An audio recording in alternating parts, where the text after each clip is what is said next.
Welcome again, students. This is the part third of your machine chapter. So last time we have derived a relation of uh, you know mechanical advantage is equal to velocity ratio into efficiency. Right? So this was the relation that we last time discussed, and I told you that this will give you information about uh, what type of effort arm or load arm or what type of force on effort or load you are using. So let me give you a question. So this is a very simple question, and I hope you can do it. And if you are not able to do it, so we'll discuss it in next class. So there is one question. Oh, sorry. So there is one question. Okay. Let us suppose you have a ideal machine.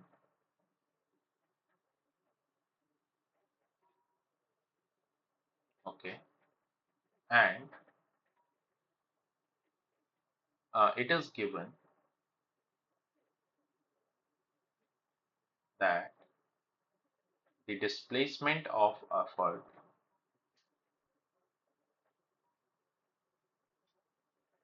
and displacement of load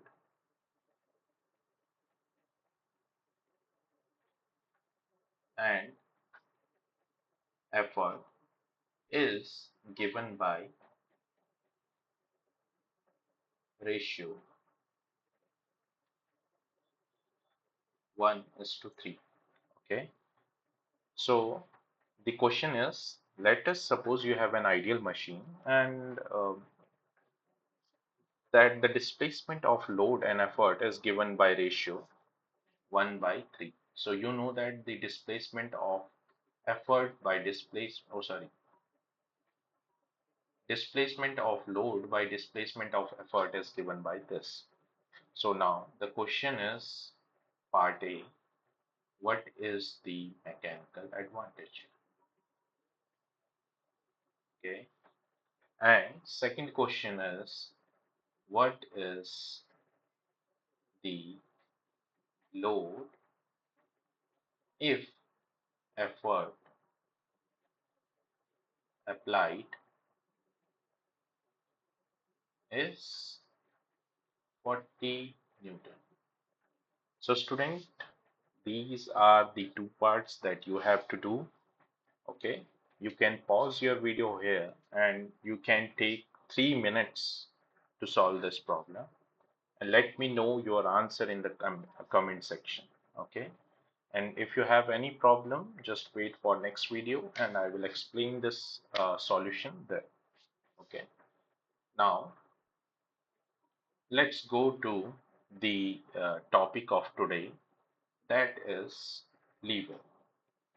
So lever is a rigid, straight, or bent bar. Okay, so the first, definition is rigid. So rigid is that if you are applying an effort, so whatever that straight line bar is, or whatever that thing that you are using as a lever, it should not get deformed. Okay, so rigid says that by rigid we means that if we bend it, it do not get deformed. Okay, so it should not get deformed when we apply pressure. So this is what rigid is. So lever is a rigid, straight, or a bent bar capable of turning about a fixed axis. So the very simple example is you have one stick and you are trying to, the situation is like this. This is a very uh, heavy object, okay, and you have placed a stick under it like this, and you are taking some support here, which we call it fulcrum. I will explain it later what is fulcrum. And you are making an effort in the downward direction. So what you will see is that by applying a less effort, you are the important thing is this effort arm has to be very big. Okay, so effort arm is the distance between fulcrum and effort. So if you make this arm very big, so by applying less effort, okay, by applying less effort, you will be able to displace this heavy object. So this object is here, okay. So you will be able to displace this heavy object with a very little force, okay. And as I've already told you in the first chapter, that in the first lecture of this chapter, that if you have a very long effort arm, so you will have to uh, give a small force in order to apply big force on an object. Okay, I hope that is clear to you, because we have already seen such things in the moment of force also, that if you have a longer arm, or longer, if you are applying a force at you know at longer perpendicular distance, you have to apply the less force. And if you have applying force to the close to this axis where it is rotating, then you have to apply bigger force. So the idea is that in order to apply a less force and produce a large force, you need to have a longer effort arm.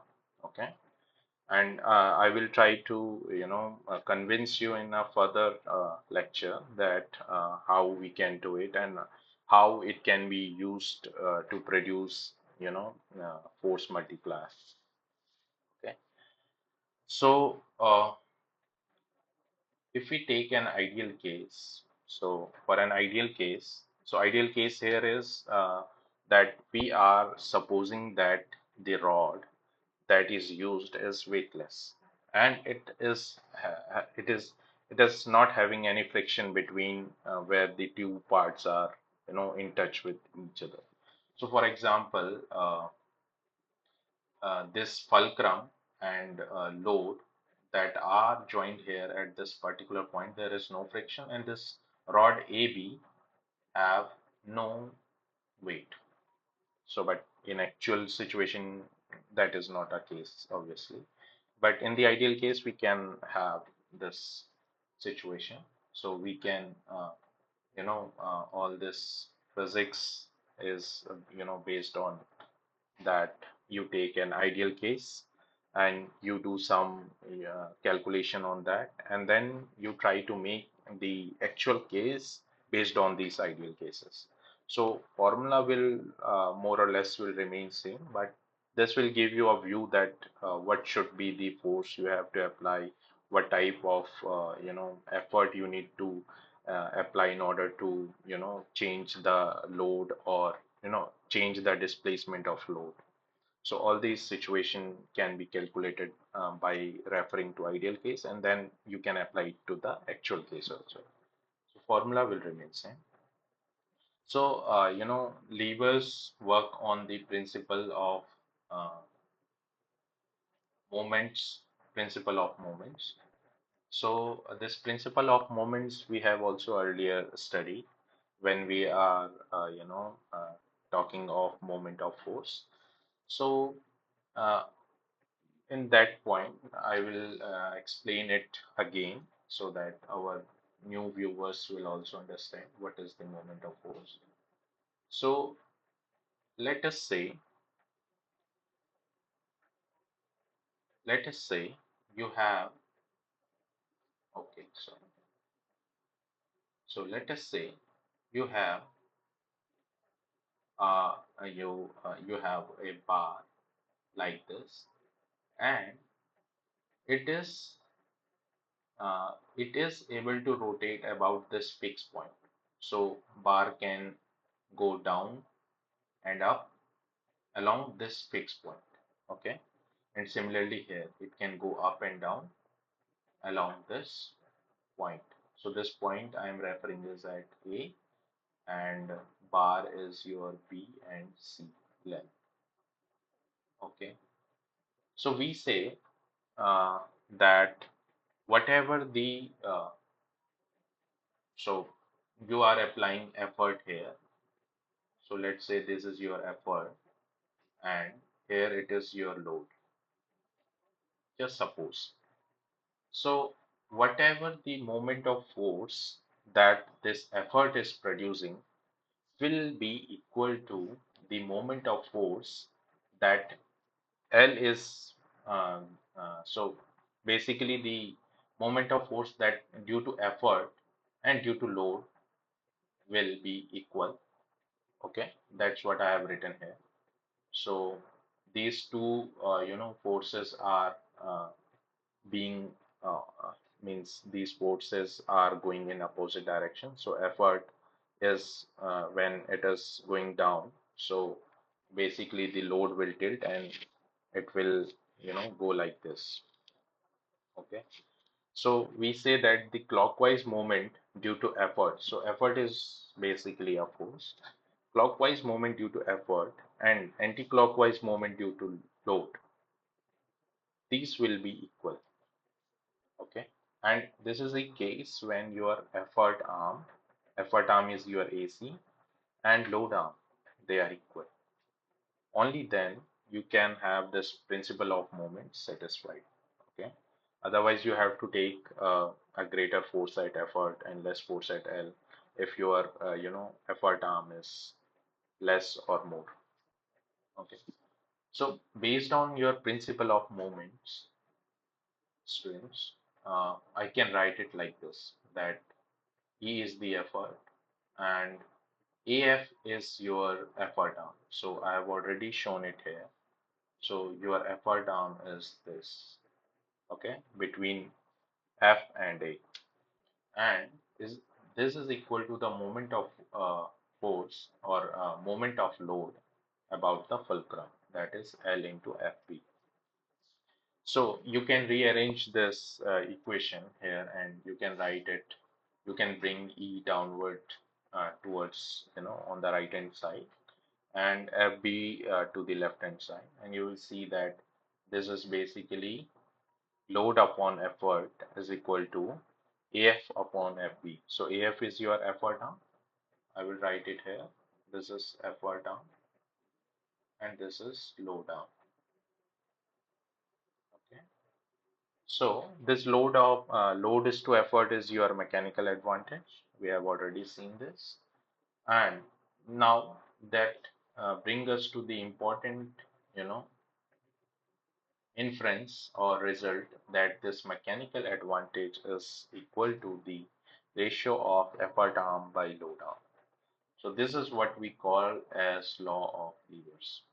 Okay. So now you know that this effort arm and load arms are uh, important to calculate what is the mechanical advantage.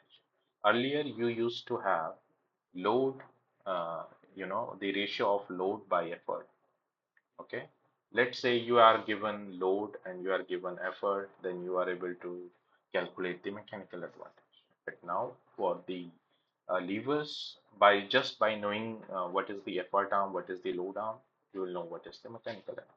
And mechanical advantage is simply the advantage of machines that we have. So this is the advantage of using the machine. The number tell you that how good is your machine is in order to help you. Okay. So now my question to you would be, second question would be that if you are given the effort, okay, and you are given the load, okay, as shown in this figure, you have to tell me what is the mechanical advantage. Oh, sorry. You have to tell me how mechanical advantage is increased. Okay. So there would be many options how you can increase your mechanical advantage. And just by looking at the above expression, this one, You can tell me that how your mechanical advantage, or I represent it with MA, how it can be increased. Okay. Now, that's it for today. Let's meet on the next lecture. That in that lecture, I will be telling you about the classification of levers. Okay, and that is very much important with respect to how you use levers in different situations. Thank you very much. I hope you like this video. And if you have any question, please do put a message and I will get back to you as soon as possible. Thank you very much.